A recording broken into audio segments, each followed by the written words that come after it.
Yeah. I love my HBCU. And boy, I love it, love it. I love it, love it. I love my HBCU. And man, I hope my team they won one. Yeah. I hope my team they won one. Yeah. Man, I hope my team they won one. I hope my team they won one. Yeah. I tune into the HBCU Sports Lab to see if my team won or lost. If they lost, I'm quiet as a mouse. But if they won, keep tab. I'ma do the dab, yeah. Dr. Cavil, he know what he be talking about. Mike and Charles, they know what they be talking about. They compress the analytic data with the hip hop. If you know them like I know them, they gon' tell you if your team, if they won or lost, and who the ball. So listen to Professor, yes sir, and pay attention. This is Dr. Cavil with Inside the HBCU Sports Lab with Mike Washington and Charles Bishop. Mike Washington is still out on assignment. We'll have AD Jew joining us as we get into some of the marching post segments into our games of the week. Remember, on the second half of the show, we're going to get you some updates as you will have opportunity, I should say, to also co-watch us and the South Carolina State at North Carolina Central MEAC game. So we're going to switch up our games of the week. We're going to give you the major division early, so we can have it before the game to kind of give you some insights as you get ready to get into it. And then the second half, we'll get back into our mid-major game analysis. With that being said, Charles, how are you doing today? Doing well, Doc. Full slate of games this weekend, so looking forward to it. Got some great matchups starting with tonight. You mentioned South Carolina State and North Carolina Central. Get it on tonight in Durham, so that should be a good one. With that being said, welcome to episode 450 of Inside the HBCU Sports Lab radio show and podcast, the show that's covering the sporting HBCU diaspora, all things HBCU sports, from institutions large and small, from the NAIA, I should say, to the NCAA. We share insights and information on the HBCU sports culture, HBCU athletic aesthetics to facilitate the story of HBCU athletic programs and the business of HBCU sports. I'm your host, Dr. Kenyatta Cavil, along with my co-host and Mike Washington, Charles Bishop, filming from our home studios and sending a signal live, KCH 1230 AM studios, with the Texas Radio Hall of Famer, multi-Hall of Famer Ralph Cooper in the beautiful home of Texas Southern University. Today's episode of Inside the HBCU Sports Lab is sponsored by THG Agency, LLC. THG Agency is a company that provides sporting and educational consulting and data analytics. With that being said, let's get into some news of the day. What's on your mind, Charles? Yeah, let's take a look at it. Let's pivot a little bit. Let's talk a little basketball. We had a preseason media day, and here's what came from that. Howard University, they nabbed the MEAC top spot and preseason player of the year honor as Shai Odom, and Howard University take the MEAC preseason honors for this upcoming 23-24 season. So Howard University sophomore guard Shai Odom was named the MEAC men's basketball preseason player of the year. Howard was also selected as the preseason favorite to win the MEAC. So we take a look at it. Defending MEAC champion Howard, they picked up 11 first place votes and being named the preseason favorite, followed by the Norfolk State Spartans, who were picked to finish second. And they also received one first place vote. North Carolina Central and Morgan State were picked to finish third and fourth, respectively. Maryland Eastern Shore, Delaware State, Coppin State, and South Carolina State, they rounded out the predicted order of finish. And then we also take a look at the preseason honors first team. Joining Shai on that first team all MEAC preseason honors are his teammates Marcus Dockery and Jelani Williams, Norfolk State Christian Ings, and Delaware State's Martez Robinson. So the 2024 MEAC basketball tournament will be held March 13th through 16th at the Norfolk Scope Arena in Norfolk, Virginia. So MEAC preseason basketball honors. Howard taking the top spot. Man, it's that time of the year already. The basketball folks out here taking shape, getting into it. Fascinating when you say what's going on there. Let's welcome Drew in here and see what his thoughts are in regards to any news that he wants to bring into the table. How you doing today, Drew? Happy homecoming, fellas.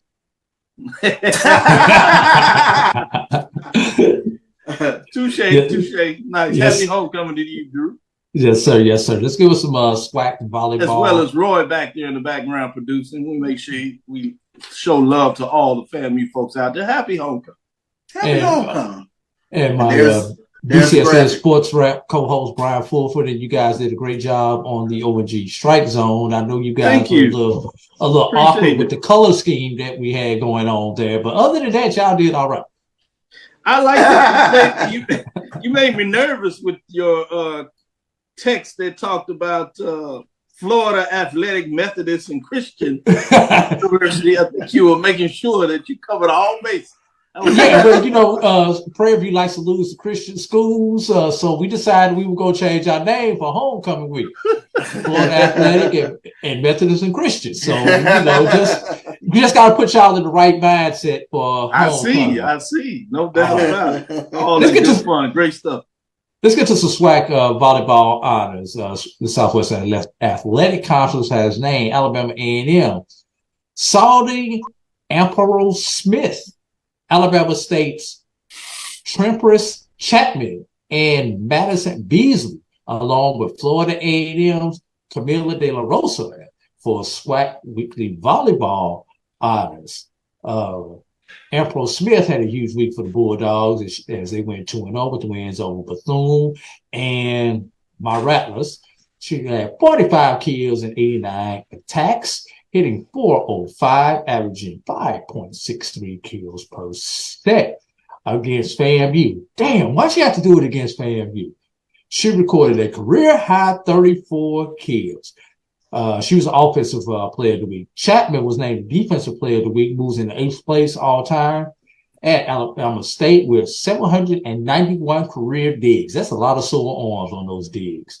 After her performance against Florida A&M and Bethune this past week, for the week, she posted 40 digs in the 2 wins, including 22 against FAMU and 18 over in the victory over Bethune. Beasley became just the 5th player in school history to reach 2,000 career assists with her performance against. Why is everybody getting the honor who played FAMU, man? God, no. And over Bethune. She finished with 52 assists, including a team high 29 against Bethune in just 3 sets, while recording 23 against FAM. And I think every week that SWAC has given out volleyball honors, a Rattler has been on the list. De La Rosa continues that trend as she picked up her 2nd career double-double as a Rattler with 16 digs and 34 assists versus Alabama A&M. She also added 3 blocks. One of those was solo. And 20 assists and 8 digs versus Alabama State. And those are your SWAC volleyball weekly honors. Hey, Drew, I like that little nugget you put out there every week. That's pretty impressive. Go do the research every week this year for 2023. No, I know you dig on your research. So yeah, no, I'm serious. 2023. That's pretty good nugget though. There's been a Rattler on the volleyball honors every week. Wow. That's pretty cool. And that probably goes back a couple of years as well if we dig further enough.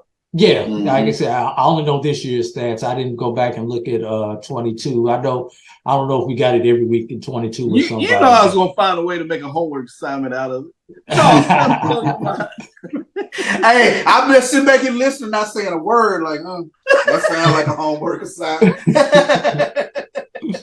I got one for the class later if Brian didn't give it out on Tuesday. So good deal. We'll get it out there. All right. Charles, go ahead. What else you got on your plate?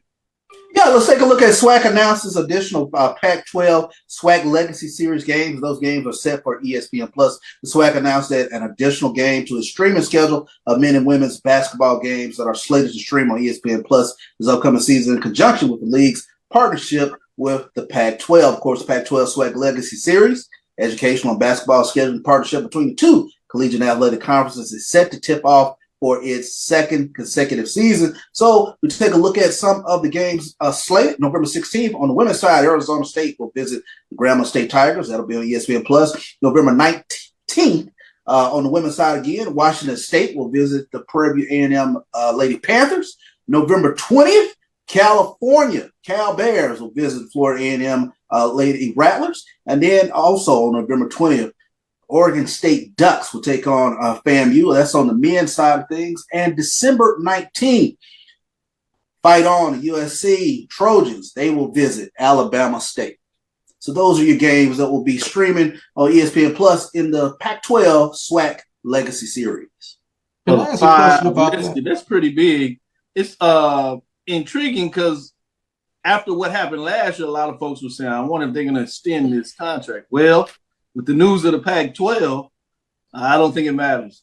Hey, Drew, what were you going to say? That was going to be my question. What happens to this series in 24 and beyond with essentially no more Pac-12? Because it's been great exposure and great opportunity for the universities on both sides, and some other power conference needs to step in and basically take the Pac-12's place. That's a great point. I wouldn't count on the SEC based on the other news we had out there. But with that's true. That being said, there is a chance that the Pac-12 may survive. Obviously, there's litigation just for the formalities. You know, we know and follow all sporting news out there, professional or college. We just choose to focus on HBCU. But you have Washington State and Oregon State, and they have a lawsuit against the rest of the Pac-12 that has previously left to see who owns the rights to the conference, essentially. Previously, when conference teams leave, at least in the Pac-12, and this is similar to a lot of other conferences, that the rights stay with the remaining members. That happened when USC and UCLA left. Also happened when Colorado left. All the other teams essentially left at the same time. So there's a little question in regards, is that still the case? Obviously, if you're Oregon State and Washington State, you say that's true and you want it to be the case. But now it's in a judge's hands, and based on that, because there's a lot of financial money involved, particularly about the NCAA money associated with that conference. And if they kept their rights, they'll do it. And there are people out there that says there's essentially an agreement in place with the Mountain West Conference if the Pac-12, namely Washington State and Oregon State, are able to keep the naming rights and ownership history of the Pac-12. So fascinating to see where that goes, if nothing else, based on the question that both of you all have, particularly you, Drew, what happens to the series? There may be a chance, at least, that there is a such thing as a Pac-12 in some different type of format. And in that case, you might get extension. Otherwise, I like what you said. It would be great to have another autonomous four in terms of remaining, pick up the partnership and move it forward. With that being said, let's get to the last honors, going back to you, Drew, before we get in our first break. Another honors you wanted to get out there? Yeah, let's look at football, but not the kind that you tote the rock in, the kind you actually use your feet in. And that would be SWAC soccer. Southwestern Athletic Conference has tabbed Alabama A&M Victoria Mealing, along with Southern's Ayanla Bailey Williams and Sydney Bellamy for SWAC Soccer Weekly honors for their outstanding performance from the past week. Mealing scored 2 goals for Alabama. The offensive player of the week is Mealing, who scored 2 goals for Alabama A&M during the game against Prairie A&M and Texas Southern. Defensively, Bailey Williams was a significant contributor on both ends of the field, playing a total of 180 minutes with her 9th start, and goalkeeper Bellamy contributed 6 crucial saves for Southern during games against UAPB and Grambling State. With that, let me squeeze this in here because Shivery's not dead. I'd be remiss if I didn't do this for the MEAC women.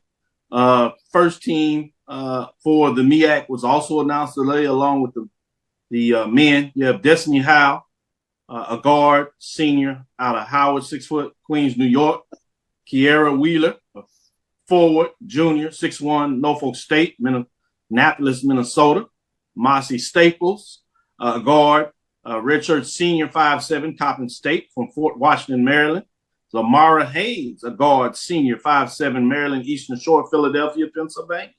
And Kamiera Burks, guard, redshirt senior, 5'8", North Carolina Central, Chicago, Illinois.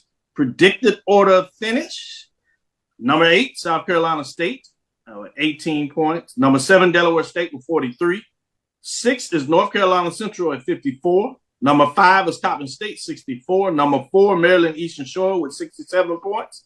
Number 3 is Morgan State, one first-place vote along with Maryland Eastern Shore with 86 points. Howard, 2 first-place votes, 114 points, but a lot of folks have confidence in Norfolk State, the Spartans, to continue the wreck shop as they've done over the last couple of years with 12 first-place votes, 115 points, but just edging out Howard with 114. So it'll be interesting to follow as we get into MEAC play, both on the men's side and the women's side, as Charles gave you the update of what that looked like on that side. With that, let's take our first break. We'll come back on the other side, and we'll get into the marching sport as we get that going and give you some updates there in the mid-major division. Charmin Ultra Soft has so much cushiony softness, it's hard for your family to remember they can use less. Sweet pillows of softness. This is soft. Holy Charmin. Oh, excuse me. Roll it back, everybody. Sorry. Charmin Ultra Soft is so cushiony soft, you'll want more, but it's so absorbent, you can use less, so it's always worth it. Now, what did we learn about using less? You gotta roll it back, everybody. We all go, why not enjoy the go with Charmin? At CDW, we get speed as the new currency of success. Our team spends way too much time tending to outdated applications and software when they should be focused on driving application agility and innovation. CDW Amplified Development Services modernizes software and application development to help accelerate innovation and digital transformation. So you mean building new applications, UI, and mobile interfaces? Well, you said you needed to innovate more quickly. Oh, so he's a listener. To do more at scale, trust CDW Amplified Development Services. Nope. Nope. Come on, him? Ooh, I like him.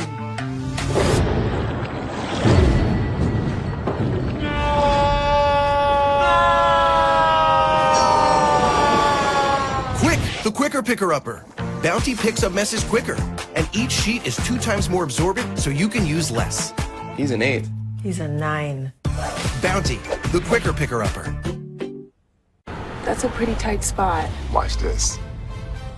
Of course your Buick parks itself. That's so you. It's just up here on the right. Of course you know where we're going. That's so you. Kinda got a 6th sense. And a head-up display. They're here. Hit the field, warm up. You brought all these players in your Buick? Yeah, So you. it is. There's a Buick that fits your life, because at the heart of every Buick SUV is you. If you think all pads are exactly the same, think again. This is Always Ultra Thins reinvented with the Always Triple Protection System. This pad wicks gushes 90% faster, absorbs even more so you can feel dry, and locks odors in. Rethink your pad for up to 100% leak-free and odor-free comfort with the totally reinvented Always Ultra Thins. This is always like never before. Compress the analytic data with your hip hop. If you know them like I know them, they gon' tell you if your team, if they want a lot, and who the ball. So listen to Professor, yes sir, and pay attention, cause he gon' teach a lesson. This is Dr. Bill inside the HBCU Sports Lab with Professor Drew and Professor Bishop. Let's get right into it. Nobody dropped out of the poll this week, but there are some changes, including changes at the top, Charles and AD. Receiving votes continue to be Talladega Marching Tornadoes, Kentucky State Mighty Marching Thoroughbreds, and the Fayetteville State Marching Rocco Express. With that being said, number 7, Benedict Marching Tiger Band of Distinction, still just 1-0. They continue to fall. They fall from 6th last week. They're in the 7th spot. They're in trouble and danger of falling out. At number 6, you have Albany State Golden Rounds Marching Show Band, or as Mike would say, Albany, 2-0, both in terms of overall and in the conference. They're 124 points, and they move up a spot this week. At number 5, you have Virginia State Trojan Explosion, 2-1 overall in the season, 1-0 in the conference, and they fall as they have not been in action in a couple of weeks. At number 4, Clark Atlanta Mighty Marching Panthers Bands had a big victory this past weekend as they entertained Central State. 2-0 overall, 1-0 in the conference race. They move up a spot after the victory. At number 3, Winston-Salem State Red Sea of Sound, 3-1 overall. They got a big victory themselves. They are climbing up the polls, 3-0, but they stay and remain at 3 this weekend. At number 2, Langston Marching Pride. They fall after no contest this week, 3-0, 2-0. 3 first-place votes, 162 points. They move from number 1. The new number 1 this week is Miles Purple Marching Machine, 4-1, 3-0. 5 first-place votes, 164 points. Previously ranked 2. They have 5 big-time matchups. They've traveled. They've been on the road. They've gotten some help for getting home games, but they have been in action, and they have been successful when they take the field. Marching into the stadium with the 0 quarter as long as the 5th quarter, they're getting it done. With that being said, AD Drew, what are your thoughts in terms of the top 7 in the HBCU mid-major marching sports in week number 8? So not only does no one want to play the Benedict football team because of how they slaughter everybody, no one wants to watch against Benedict either, it looks like, because they've only had one matchup all season, Dr. Cavil. And that's a very powerful band over there that they've got in Columbia, South Carolina. I like the point that you're making. All right. Refresh my memory, Dr. Cavil. Who did Miles lose to? Do you remember? Benedict? I think it was Ben. No, Benedict didn't come. It was earlier, maybe in Alabama State. Alabama State. Yeah, Alabama State when they went over early in the year. So the only loss is to an FCS band. Okay, that's correct. Okay, we'll leave that for where it is, but I have received word that Miles will not be traveling to Albany State this weekend, so we will not have a matchup right there. Look, Miles is getting ready for the Marching Crimson Pipers. They sit at home getting their show ready for the Marching Crimson Pipers. Speaking of the Crimson Pipers, come on down, Clark Atlanta. Come on down and get some of this. We go. Look, we know we fired them first, but we want the band to feel the pain of you all firing our beloved coach. I know that's right. We didn't fire Coach Slater. We just let the contract. But y'all fired our guy, so y'all come on out here and let us stomp all over you. Yeah, he wanted to give him the double one. Yeah, because that shed will put you to shame. Watching Panthers. I'm sorry. Go ahead. Oh no, great analysis, and I feel you as you push forward. As I go to you, Charles, what are your thoughts on the top 7? Looking at the Red Sea of Sound climbing on up the charts there, but I got tickled at AD. Want to get retribution for Coach Slater. Bring the band in. Hey man, I like that. We need a double butt. That's the kind of band head that I like. General sports fan. Hey man, you get it any way you live. That's true. But I said this last week. I said over the next few weeks, the eyes will be on those teams that have those good football teams. The eyes will be on Miles, Virginia State, Virginia Union, Fayetteville State, and Benedict. So, want to see some battles coming up over the next couple of weeks, or you better have some real strong performances in the stands and on the field. Speaking of championship,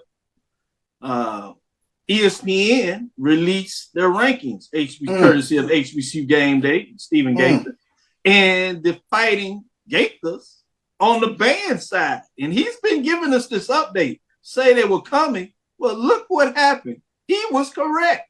Winston-Salem State climbed to the number 1 spot in ESPN Band of the Year. Winston-Salem made a huge jump in the Division II NIA ESPN Band of the Year rankings. See the new top 10. When you talk about their top 7, and you can go to HBCU Gameday to get the full top 10. I'll start it at 7 so you can kind of get an idea of what how it compares, I should say, with Dr. Cavil's mid-major poll ranking. At number 7, you have Langston. Previously, remember, when the first release came out, they were number 1 at the top, so they fall pretty far. At number 6, Tuskegee, AD Drew. Should get some love. That means they're in fighting distance of the top 4. At number 5, Savannah State. I have them outside of my top 10. At number 4, Clark Atlanta. I do have them in the top 7. Same spot. I can see that. Yep, same spot. At number 3, Albany State. I have them in my top 7. I like that. Number 2, curious about this, Morehouse is in number 2. I do not have them in the top 10. And number 1 in terms of that. And this is auxiliary. So I like the fact that they did analysis of the different spots. They have auxiliary. They do drum majors, musicality, as well as percussions and picture/drill design is the overall framework in terms of what that looks like. With that being said, we'll get into our first break and come back on the other side. I want to get into the major division games before we see this kickoff to get y'all thoughts on this matchup tonight in terms of South Carolina State traveling to North Carolina Central to see how you all think our viewers should consider that. So stick with us right after this break. Are you hungry for authentic Caribbean food like jerk chicken, oxtail, red snapper, shrimp, tofu, and rasta pasta? Well, find your way over to Mango's Caribbean Restaurant, 180 Auburn Avenue, right next to Royal Peacock in downtown Atlanta. Them belly full, but we hungry. Mango's Caribbean Restaurant, open daily from 11 a.m. to 10 p.m. And on Friday and Saturday, we're open till 4 a.m. Come to Mango's and put some spice in your life. So we've got a good thing going. Mango's Caribbean Restaurant, 180 Auburn Avenue, right next to Royal Peacock in downtown Atlanta. For more info or directions, call 404-698-3992 or log on to mangoscaribbeanrestaurant.com. For instant coupons, text MANGOS to 313131. Tell your mama hungry, papa hungry, brother hungry. Mango's Caribbean Restaurant, authentic Caribbean cuisines. Open up the door, tell your mama hungry. As technology continues to bring changes to the world of education, it's time we also reimagine teacher professional development. Gone are the days of one-size-fits-all learning that can only be accessed at a specific time and place. The Stride PD Center is an on-demand library of mobile-friendly courses that allow educators to learn anytime and anywhere. Our dynamic courses provide bite-sized learning and help educators advance their knowledge while also gaining professional development hours. The best professional development plans are those that include a level of flexibility and choice for educators. Whether you're a teacher, school, or district, visit us today to take charge of your learning. Press the analytic data with the hip hop. If you know them like I know them, they gon' tell you if your team, if they want to loud, and who the ball. So listen to Professor, yes sir, and pay attention, cause he gon' teach a lesson. Let's get into the major divisions of Dr. Bill's inside the HBCU Sports Lab. We're looking at our HBCU Huddle Report. Major division game of the week is out of the MEAC, Durham, North Carolina, Old Kelly Riddick Stadium, Thursday at 6:30 Central Time, ESPNU, as you know. South Carolina State, 3-4, 1-0 in the race. At number 1, at number 2, I should say, North Carolina Central Eagles, 6-1, 1-0. I was thinking about Josh Senior's and his rally cry and his plea in terms of getting those voters. Not quite enough changing it, but maybe based on how they perform tonight, it might change it up. They're 6-1, 1-0. As you know, it's a playoff field. You can't afford to drop any. Both these teams come undefeated where it counts in terms of conference play. What are your thoughts, Drew, in terms of this matchup? Well, let's take the Eagles first. 2 consecutive Thursday night games. You know, just interested in seeing 2 consecutive Thursday night games. The big advantage this time, they're at home for game 2 versus being on the road for game 1, where you have a South Carolina State who's coming in on a short week and having to travel on a short week. Advantage, North Carolina Central in that area. What it's going to come down to, can South Carolina State run the ball like Buddy Pugh wants to run the ball, control the clock, and keep that defense off of the field? Whereas Central, well, we know they've got arguably the top. We know they had the best quarterback in the MEAC.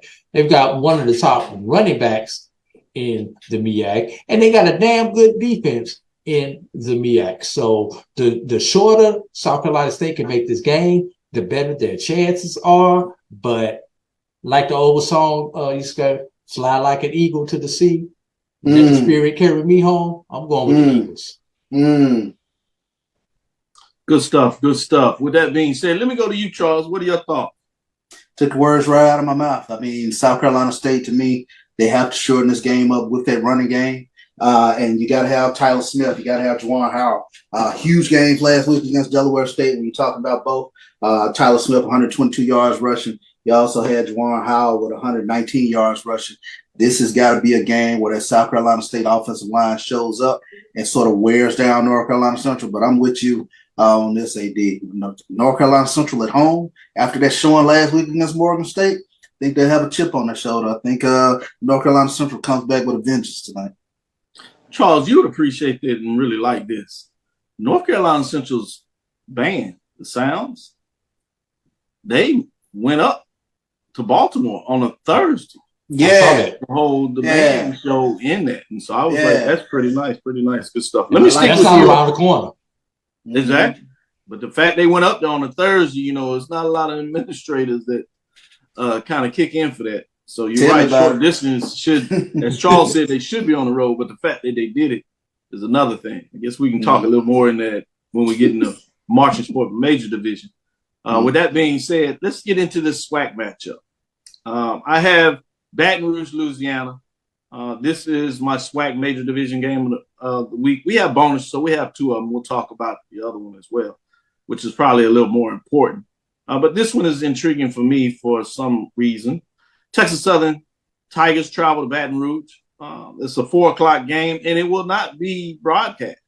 2-5, 1-3, or at least on any of the networks. You can go to Southern and pay the fee, and they'll stream it. At number 5, Southern Jaguars at a 4-3, 3-1 tied, three-way tie with Prairie View as well as Alcorn. So this game has a lot of implications. Texas Southern has won the last 2 games, so Southern certainly is trying to get some kickback, but you would have to believe that Texas Southern Tigers are not fearful of Southern because they defeated them 2 years in a row. Dooley was there last year, even though the first year was under a different coach. They've got it done regardless. So it'll be fascinating to see. They are going to campus. They are going to the Bluff this time, so that might make a little bit of a difference. What are your thoughts, Charles? I think Coach McKinney touched on something that really concerned me going down the stretch for Texas Southern. He talked about the depth going down the stretch. He talked about a few injuries here and there that could really affect their depth. And you saw that last week against FAMU. They really kind of wore down in the second half.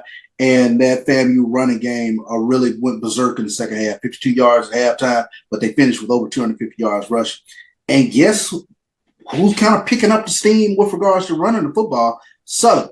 Great week last week for Kendrick Grimes. He had 22 carries, 128 yards against Bethune-Cookman. And then you got this Texas Southern offense going up against the number 1 defense in the SWAC is Southern. They're only surrendering 16.1 points per game. I'm looking for a similar type contest, a little ugly and sloggy in the first half, but I expect Southern to pull things out in the second half, and they break the Texas Southern curse of Texas Southern with these wins the past couple of years. So I think Southern will get the W in this. Break the curse. Prairie View folks and Alcorn folks didn't want to hear that. 80. Yeah.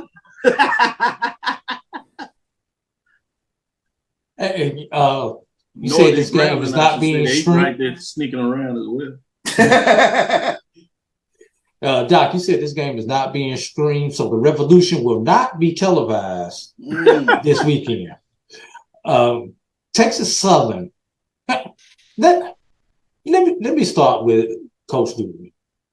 Coach Dooley has a propensity not to pay attention to the tape and see what other teams do that is successful against their opponents. I give Dooley credit. He's going to do what he is going to do. He is not going to change his game.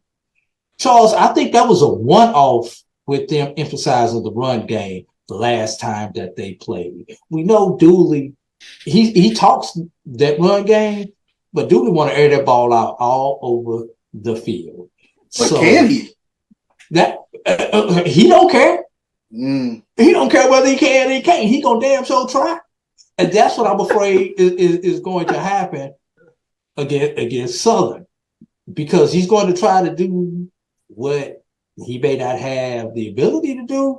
That's going to lead to mistakes, turnovers, maybe a costly interception down in plus territory for Texas Southern.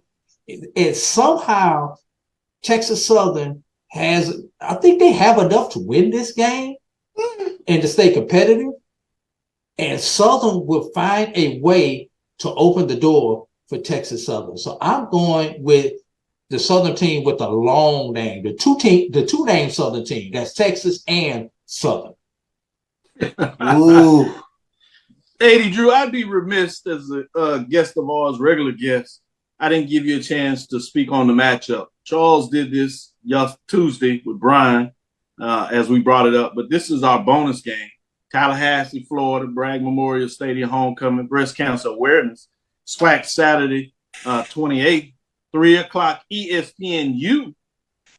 As we have the logo with the experience up there. That's pretty clever. Number 10, Prairie A&M Panthers 3-4, 3-1. And number 1, Florida A&M Rattlers 6-1, 5-0. Fighting to see if they can put themselves in a position to clinch the number 1 seed out of the Eastern Division. They need some help. You have this little game in Birmingham, Alabama called the Magic City Classic. And certainly I'll say little as in a joke with the large crowd that's anticipated for that big-time matchup. Alabama A&M needs to win the game to keep their hopes alive. And obviously, if Alabama State gets it done, then and FAMU wins, wow, it's locked up before November. With that being said, what does FAMU have to do in this matchup, or what is your breakdown in terms of this matchup for whether it's the Prairie View A&M Panthers or the Florida A&M Rattlers? So the ag school from Florida plays the ag school from Texas, and both have an eye on the scoreboard to see what the ag school from Alabama does, because it's going to affect all 3 of these games. Let's just look at the symmetry of these 3 teams. When was the last time Prairie View traveled to Tallahassee, Dr. Cavil? You would know this probably better than I would. How long has it been? In terms of football, how long has it been since Prairie View has traveled to Tallahassee? Oh, man, it's been 1950 since they traveled down there the last time they seen a game in terms of that matchup. The reason I bring that up is because unless you've been at Bragg Memorial Stadium, they say we brag different. It's a totally different type of atmosphere at Bragg than at any other stadium in the SWAC. And I'm thinking Prairie View may come out a little shell shocked with just the distraction committee and everything else that occurs when you get into that Bragg atmosphere. And if FAMU can actually get off to a good start with all of that, by the time Prairie View wakes up, they may be down to possibly 3 scores. So with all that going on, FAMU knows what's on the line. Prairie View knows what's on the line, because Prairie View is actually playing for a possible home field advantage should these 2 finish with 1 loss. So Prairie View has a lot on the line. The question is, can Prairie View withstand this onslaught that FAMU was going to come out with? Because at home on homecoming, they're going to come out the gates strong. Can Prairie View make Musa uncomfortable? Prairie View's here to shock the world. Run the ball. I did want to add this part of the history with your question. That's why it kind of shocked me. I was thinking about when they came to Florida, but specifically to Tallahassee was your question. Yes. Prairie View has never come to Tallahassee to play the game. Oh, wow. The previous games were in Jacksonville and Miami for the Orange Blossom Classic. Yeah. And I say, the first time that somebody goes into a stadium with a loud crowd, you've been to stadiums, and I know Prairie View plays at the State Fair Classic every year, but that's their crowd. You understand? They play Texas Southern. That's a lot of their crowd. There will be the only purple and gold you're going to see in Bragg Memorial Stadium are going to be the Omegas. They will not be Prairie View supporters. Not too many of them. So just keep that in mind, Prairie View, as you hit the road. So that's a great point. I will say the most similar game that you will see, which is a heated rival of FAMU, that they've done that is Baton Rouge. Similar size stadium, similar type of fans. Yeah. And Prairie View is used to going down there. And they've had some success. And recently, they defeated Southern for their homecoming in a similar type of situation. Jonte get in here. Yeah, I was curious. You said Bragg, the Bragg Stadium, in terms of the atmosphere being, you said that might be one of the most intimidating atmospheres in the SWAC. Doing events like that, doing a homecoming game, Southern game, when that stadium is full, it is an intimidating atmosphere for the opponent.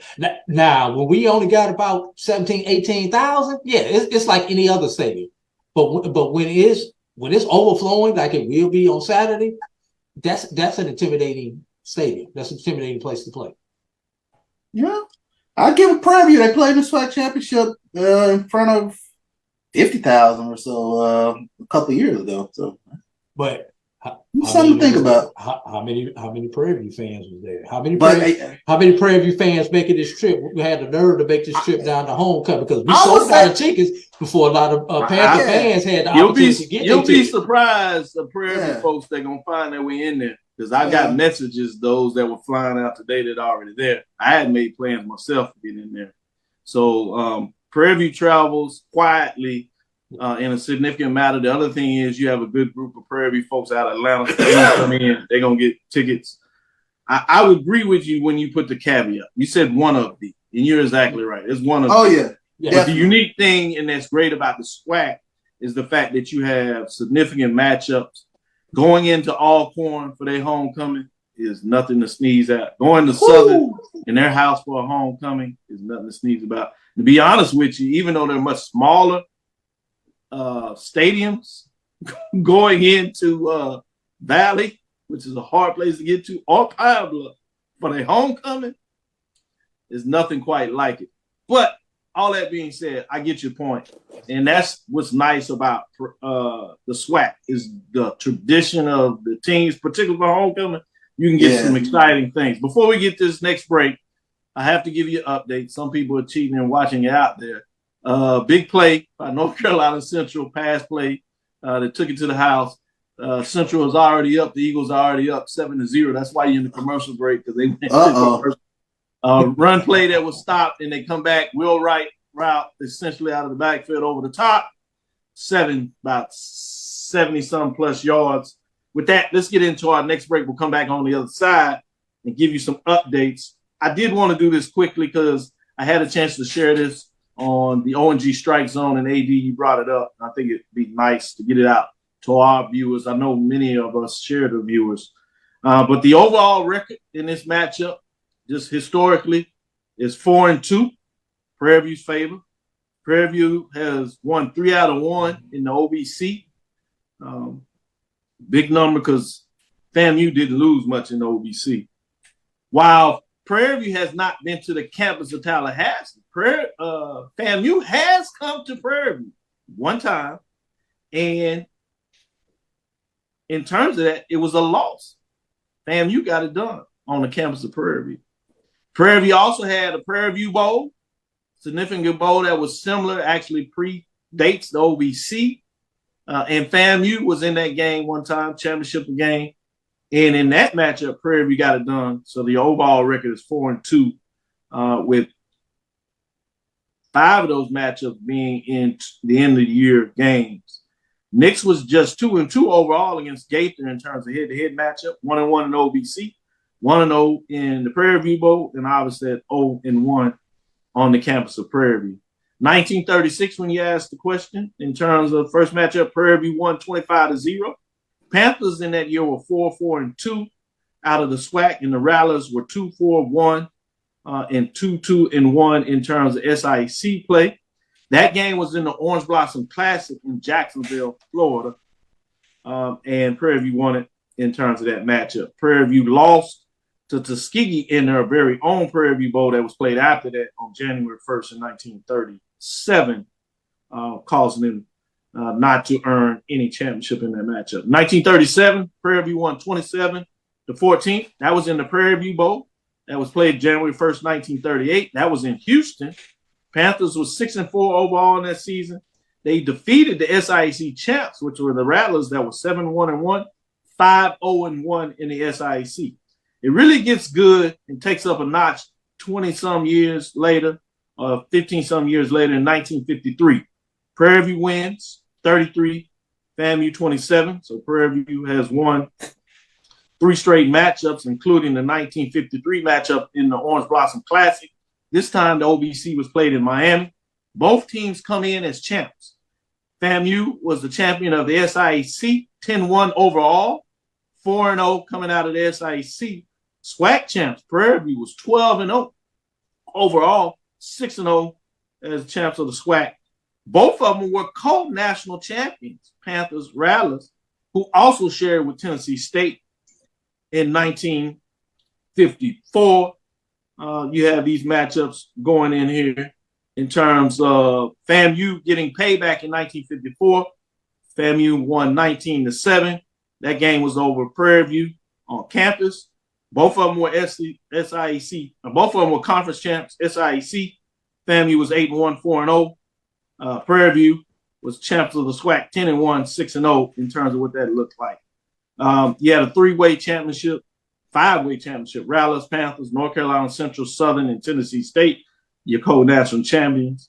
1958, Prairie View 26, FAMU 8, Orange Blossom Classic.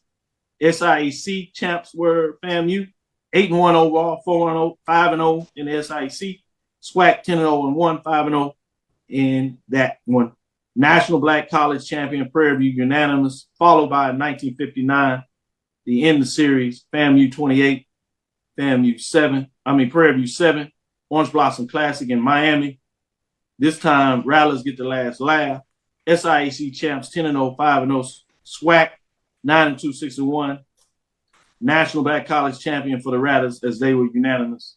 Prairie View did beat Wiley in the Prairie View Bowl, second to the last edition of the bowl game. The team was ranked number 14 in the final UPI Coaches Small College Poll champion, FAMU Rattlers, as they close up the series. A little bit of history there in regards to Prairie View and Panthers, coached by Billy Nix, Jake Gaither, to let you know the rich history that was there.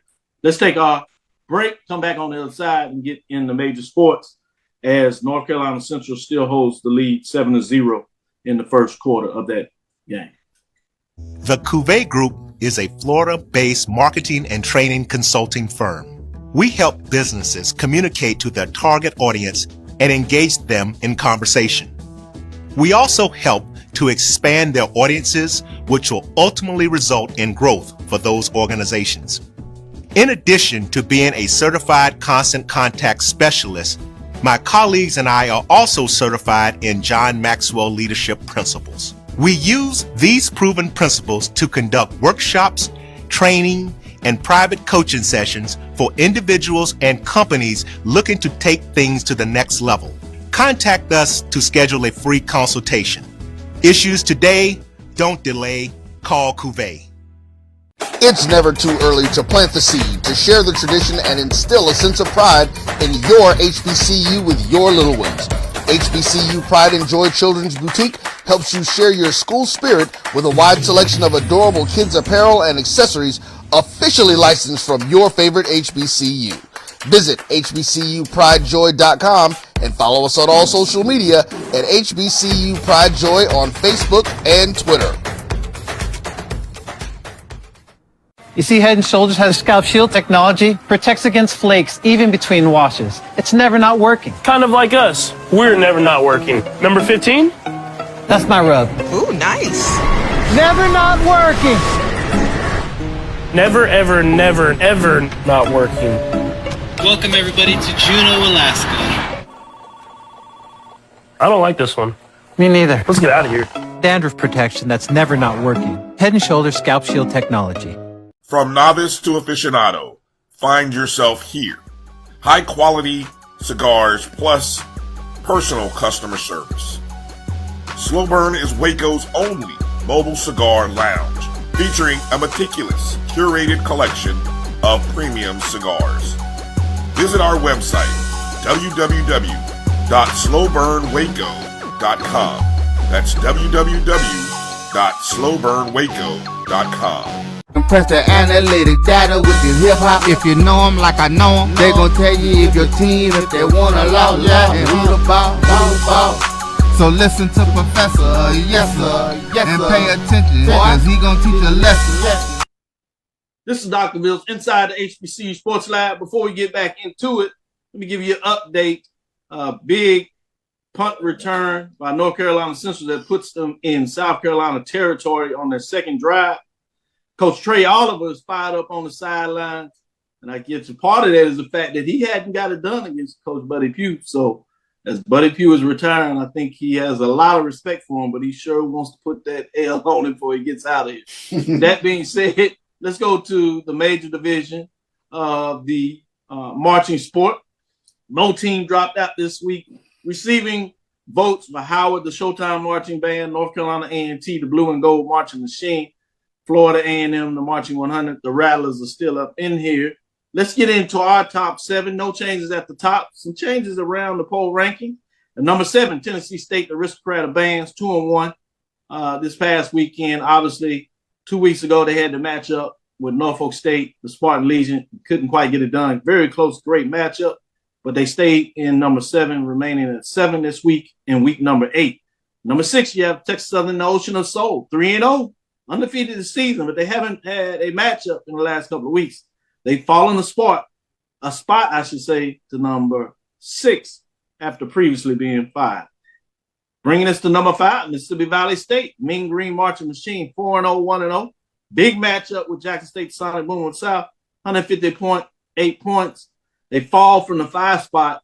I think they actually handled Jackson State really well, but Jackson State had got too much for them. Yeah, it wasn't just that. It wasn't just that. It was the fact that they did a honor to the young man, the Alpha young man that fell, and they had his initials. They played a song that honored him. And I think when you put that kind of emotion, you don't have to worry about anything else. The matchup was good. It wasn't just about having too much as you think about the Sonic. But you do something like that, you get people's attention and you don't get the votes. I don't see how you cannot. And they did it in a very tremendous, moving fashion. And number 4, Southern Human Jukebox. They fall from number 2 spots. They had some bad luck. They hadn't had matchups over the past couple of weeks. Some of it's not their fault, but other teams are matching up, getting it done. And they fall from 2 all the way to 4, 4-1, 2-1, still holding 1 first place vote. And number 3, the Bethune-Cookman, the Marching Wildcats, 3-0, 1-0.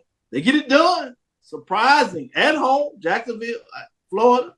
They get it done against Southern Human Jukebox. Lackluster performance. I think being off kind of hurt the Jukebox. They were right in the mix. They still have 1 first place vote, 106 points. They move up 3 spots to number 6. And number 2, Jackson State, the Sonic Boom of the South, with that win over Mississippi Valley. They jump all the way up to the 2 spot from number 3, 5-1, 4-0, as they continue to get it done. 1 first place vote, 198 points. Number 1 still remains Norfolk State, the Spartan Legion, 5-0, 7 first place votes, as they lose 1 first place vote of being off this week, but they remain at number 1. With that being said, what are your thoughts on the rankings, starting with you, Charles? Let's see what happens with Sonic Boom this week. They'll take a week off. They will not be going to UAPB. But I was trying to look and see where Bethune-Cookman was going to be this week. Yeah, Bethune-Cookman at Grambling. So it looks like Bethune-Cookman won't be traveling as well. Southern Human Jukebox. They got a good tilt with Texas Southern. That's the top 7 matchup. That's the one you're looking for. That's the I one know you've been looking for it. You go get it. I was trying to find it. I was like, wait a second. Okay, that one gonna have some fire to it.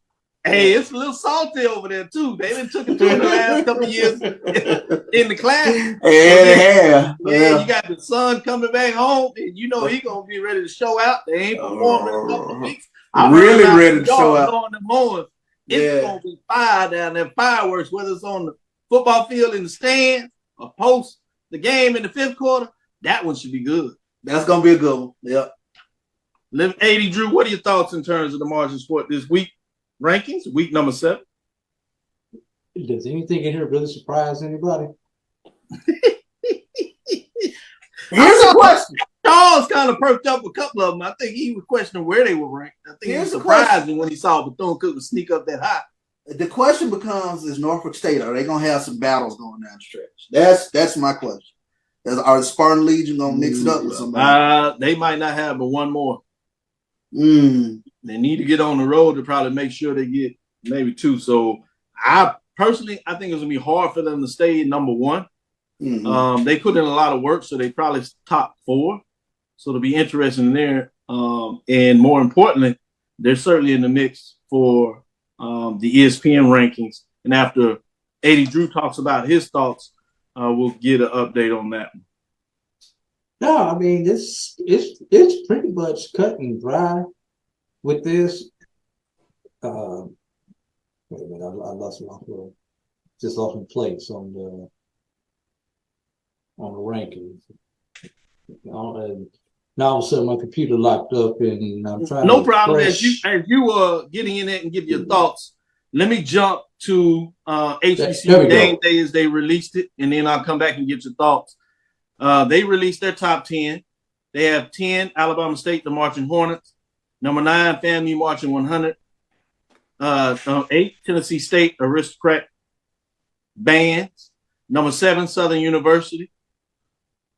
Human Jukebox at number 6, Prairie View A&M Marching Storm. Take a break here and give you an update in terms of the matchup. Charles checking it out. They had drove all the way down to right outside the 20. The previous play, before they got the interception, the tight end was wide open coming off with a slant. He drops the ball and it hits the defensive back in the hand. He drops it. The next time they tip it up and they make sure they catch it. So you got an interception. South Carolina State has the ball back. Let's get in the top 5. Bethune-Cookman, Marching Wildcats, Texas Southern University, Ocean of Soul. Number 3, Jackson State, the Sonic Boom of the South. Number 2 is Norfolk State Spartan Legion. So number 2, ESPN Poll. Number 1, North Carolina A&T Blue and Gold Marching Machine. So much action going on out here. South Carolina State fumbles the ball. 54 for North Carolina. Still picks it up, runs it into the end zone. It is 13-0, waiting for the extra point. So even when they get the break, they can't hold on it. With all that being said, 80 Drew, a lot going around. What are your thoughts? Wow. Look, the question is, can Bethune or Southern seek in and knock off one of those top 2? You know, everybody wants to see the boom in the box in Atlanta. But, well, let me rephrase that. Everybody in the SWAC seems like they want to see the boom in the box. But the rest of the HBCU sports diaspora wants to see, you know, somebody else. Now, we don't know where they are in the official rankings, but looking at your ranking, Dr. Cavil, Norfolk State is going to be tough to beat. Norfolk State just has that sound. They are there in the MEAC. Nope. Honestly, I don't think anybody in the MEAC is going to challenge them. Point blank. Question is, can the Boom, who's sitting in number 2 right now, have enough challenges to be able to overtake Norfolk State? Got Texas Southern, got Alcorn. That's 2. That's enough. Oh no, I mean the opportunity is going to be there. They also had a Bayou Classic, Charles. Yeah, Southern. I said the Boom. Classic. Yeah. Oh, the Boom. Yeah, I'm talking about the Boom. Oh, they coming, Texas Southern going up for Jackson State? Yeah, well, yeah, because they came down, didn't they? Yeah, they did. Which was usually pretty good. They were returning that. Great point. It'll be interesting going down the stretch. I will say this. Obviously, what is more important than our poll ranking, not to say that I don't love what we do here, but I was stunned with this. Southern fell to number 7. So as you talked about being in that top 4, they might find a way to be in the top 4 in our poll, but they got some work to do with and remember, they only have one more chance to present their case for the end of December. End of November, I should say. They were 7 overall. They break down the auxiliary. Check this out. Top 4 in terms of auxiliary, according to those that rank these. Number 4, Texas Southern. Number 3, North Carolina A&T. Number 2, Norfolk State. Number 1, Jackson State. Southern ranked all the way at number 8. Drum majors. Number 4, North Carolina A&T. Number 3, Alabama State. Number 2, Prairie View A&M. Number 1, Tennessee State. Southern was number 6 in terms of drum major. Musicality. Number 4, Southern. We always recognize them for that. I think pretty easy. Number 3, Norfolk State. We've learned a lot about them. Number 2, Jackson State. Obviously, many people certainly appreciate the musicality of the boom. Number 1, North Carolina A&T. A lot of folks on that side of the track, if you want to use that frame, have always told us about A&T and Norfolk in terms of their musicality. So that's answering up. Percussion. Number 4, Jackson State. Number 3, Morgan State. Number 2, Norfolk State. Number 1, North Carolina A&T. Just out of that, I got to give a shout out. Number 5 is Prairie View. Southern is missing in the top 10. So they might be at 11 or 12 because they rank all of them, but they're outside of the top 10 in terms of percussion. That percussion, Phil, that's going to always rest in the MEAC. That's going to always rest on those MEAC schools because they really feature their percussion. That's just something you don't see a lot in SWAC. And you see that with Prairie View, they tend over the years. Prairie View has, has that kind of framework. Mm-hmm. But I agree with you, but I never would have thought Southern would be out the top 10. Mm-hmm. And that's probably what is bringing their overall ranking down. And remember, it's what you submit. So you better really think about what you're going to submit for them to analyze. They could have just had a bad week and they decided they submitted. And you see the proof, or at least what they think. The last one here before we take our final break, come back and do the matchups at the mid-major level. Pitcher/drill design, top 4 with Jackson State, Bethune-Cookman, Norfolk State, North Carolina A&T. You see Jackson State relatively high in all these rankings, which is easy to see. You see A&T ranked high in all these rankings. You see Norfolk high in all these rankings and what you see in there. They do have Southern at 5, just outside of that, to give you some indication there. Tennessee State, FAMU, just to give you some other ones, are outside of that. Those are the 5 measures they use. And so I thought that was fascinating, the fact that they added that from last time to give you some more clarification. So I have some appreciation of that. With that being said, let's go to our next break. Come back in on the other side. We'll give you our final segment in regards to the mid-major matchups to watch this week. We do have one crucial one because we have the conference that keeps on giving, which is the SIAC top 7 matchup. We'll get into that. With that being said, 8:30 left in the first quarter. North Carolina Central's Eagles are up 14-0. South Carolina State has the ball. Stick with us. We'll be right back after this last break. T. Madden & Associates is a sophisticated and experienced law firm located in your neighborhood. We're turning injury to cash. T. Madden and Associates obtained almost $2 million for my injury. They turned my injury to cash. Now, we can't guarantee how much your injury is worth, but we've recovered millions for our clients. Call T. Madden & Associates at 833-PAID-123. That's 833-PAID-123. This is Brian Fulford. AD Drew and I are co-hosts of the BCSN SportsWrap. We talk about all things related to HBCU athletics. From the games, teams, coaches, and fan interest stories, we cover it all. You can find our shows on Facebook at BCSN SportsWrap, YouTube at MyJBN Online, and everywhere you listen to podcasts like Anchor, Spotify, Google, and Apple Podcasts. You can also find the show on the Jericho Broadcast Network's app. Make sure to download. We look forward to you joining the conversation and being a part of the show. Compress the analytic data with your hip-hop. If you know them like I know them, they gon' tell you if your team, if they wanna lose, and who the ball. So listen to Professor, yes sir, and pay attention, cause he gonna teach a lesson. This is Dr. Cavil with Inside the HBCU Sports Lab. Let's get into some of our mid-major matchups for this week as we get going and get into it. Excited about what's going on at the mid-major level. We're going to start with the CIAA mid-major division game of the week. I'm going to go with the Virginia State Trojans. You don't have a lot of teams in action in terms of top 7 matchups, but I thought this was a key one important. Virginia State Trojans, they lost last week, upset probably of the year for most people as they were undefeated, particularly who they lost to, Elizabeth City State, that was winless in the conference. They get it done, 17-16, can't quite get it done, and it falls down. But now they face a Lincoln, Pennsylvania team that's pretty hot, trying to get their first winning of the season. In some seasons, I should say. They're 4-4 overall, 3-3. I have them top 13 in my overall rankings in terms of what they might look like. Saturday at 1 o'clock Central Time, that's high noon Eastern. It is in Rogers Stadium, Virginia. With that being said, Charles, what are your thoughts on this matchup? Can Virginia State bounce back? Virginia State will bounce back in a big way, and I'm looking for Jordan Davis to have a huge bounce back game. In the loss last week, 282 yards passing.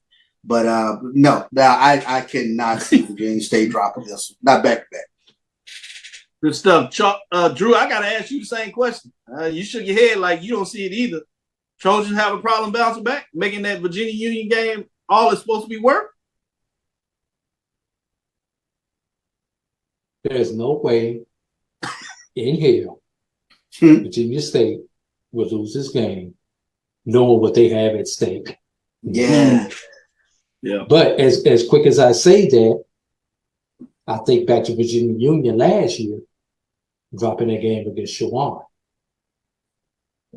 So I don't think it's going to happen, but I'll never go 100%. I'll go 99.1%. Good stuff. Good stuff. I'm going to stick with you. SIAC. Top matchup. Number 3, Miles Golden Bears, 6-2, 5-1. Want to stay in that race. Chasing that elusive number 2 spot. They're at Albany State Golden Rams at a 4-4, 4-2. This is in Albany, Georgia. University Coliseum, 4 p.m. It's on Black College Sports Network. Check us out. Check it out. With that being said, I have Albany State ranked 14th overall in the mid-major strength rankings. With that being said, Drew, what are your thoughts on this matchup? Look, let's start with Albany State. And as you know, I live down here in the Albany area. There's some people talking in Albany, in Golden Ram fans, who are a little bit disappointed in the fact that Albany State is still in the race, but not the number 1 position. Go figure that. You know, the man ain't playing with his players. He ain't had a chance to recruit his own players yet, and he still got y'all in contention. But y'all want to scream and holler? Anyway, Miles knows what's on the line. Miles knows they cannot afford to lose this particular game. So Miles has the better quarterback. Miles has the better running game.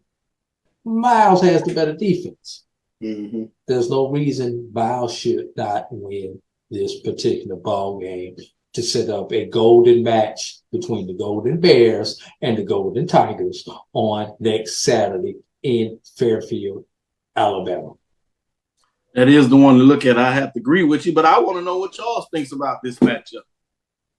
I think Miles will be focused, and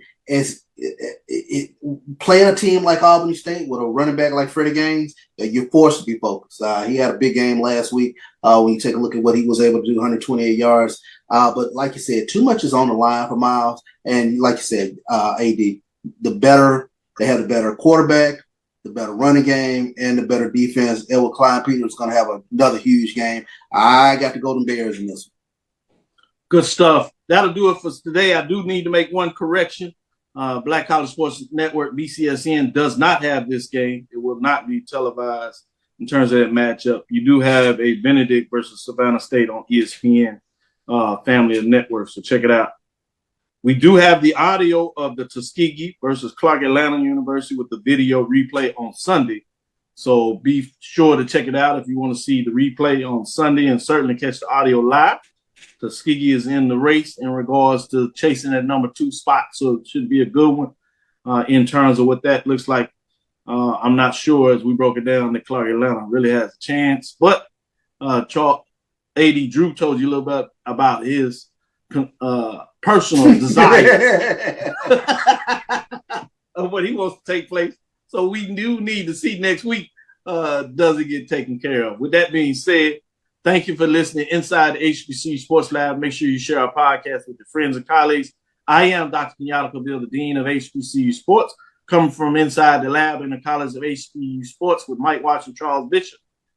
AD Drew doing his thing tonight. With that being said, with 2 members of the X's and O crew, make sure you check out BJ Jones every week, curator of the HBCU Weekly on Tuesday, Joshua Simmons Sr., curator of HBCU Nightly on Wednesdays. They join us on Sunday along with Drew as we get you going at 9 o'clock, giving you a breakdown of what took place on the HBCU landscape on Sunday morning. Again, we want to thank you for listening to Dr. Bill's Inside the HBCU Sports Lab with Mike Watts and Charles Bishop every Tuesday and Thursday at 6 o'clock, Sunday at 9. We look forward to next week as we discuss the latest news in the lab. Follow me, Dr. Kenyatta Cavil, DrKenyattCavil. That's Twitter, Facebook, and Instagram. Inside the HBCU Sports Lab on Twitter, Facebook, and YouTube is Inside the HBCU Sports Lab. Dream big, continue to move forward, and follow them rattlers out there. Happy homecoming. I hope the Panthers ruin it, but that's another discussion. We look, just kidding. Y'all enjoy your homecoming. Well, just partly kidding. I do want you to enjoy your homecoming, but I do hope Kirby takes care of business. I'm not sure about it, but I do want that to happen. We will talk with you soon. Charles. Of course. Get me out of here, Drew, before I get in trouble. Happy homecoming, Rattlers. Ball and parlay, Skiggy. Lecture. Dismiss.